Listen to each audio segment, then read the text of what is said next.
কামারখন্দে ফসলি জমি দখল করে পাকা রাস্তা নির্মাণের অভিযোগ। সিরাজগঞ্জ থেকে খন্দকার মোহাম্মদ আলী করা প্রতিবেদনে দেখুন বিস্তারিত। সিরাজগঞ্জের কামারখন্দ উপজেলার রায়দৌলতপুর ইউনিয়নের শ্যামপুর গ্রামে ব্যক্তি মালিকানাধীন ফসলি জমির উপর অনৈতিক ও নিয়মবহির্ভূতভাবে পাকা রাস্তা নির্মাণের অভিযোগ উঠেছে। এতে ক্ষতিগ্রস্ত হচ্ছেন একাধিক ভূমি মালিকেরা।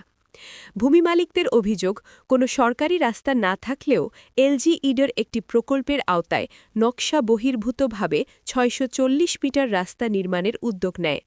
জমির মালিকদের আপত্তি উপেক্ষা করে ফসল নষ্ট করে মাটি কাটার কাজ শুরু করায় এলাকায় উত্তেজনা ছড়িয়ে পড়ে।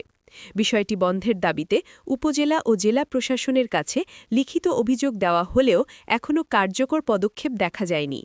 এদিকে স্থানীয় প্রভাবশালীদের যোগসাজশে ঠিকাদার কাজ চালিয়ে যাচ্ছে বলে অভিযোগ করেন ভুক্তভোগীরা।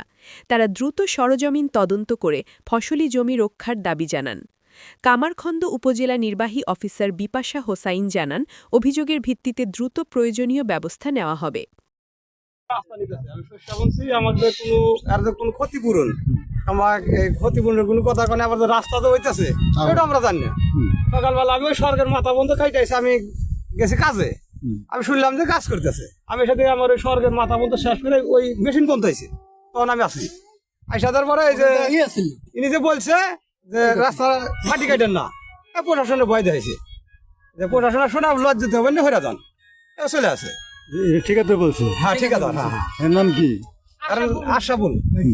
আপনাকে হুমকি দিছে যে আপনি না, এই যে ওনাকে বলছে যে আপনি তো সইরা যান, মানে আমরা সবাইকে বলছি। হ্যাঁ হ্যাঁ সবাইকে বলছে এই যে আমার শস্যগুলা যে ক্ষতি করতেছে, আর ক্ষতিপূরণ কে দেবো? তাহলে জোর করে করতেছে এটা আপনি বলতে। হ্যাঁ হ্যাঁ, রাস্তা তো আমাকে তো জানা নাই যে আমরা রাস্তা করবো এই জায়গাতে, জানালে তো আমরা তো জানলাম না আমরা।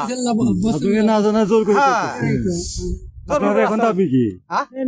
দাবি এই যে আমার যে শস্যগুলা যে ক্ষতি করতেছে, এগুলো ক্ষতিপূরণ তো তারপর ই করে না, বন্ধ করলে।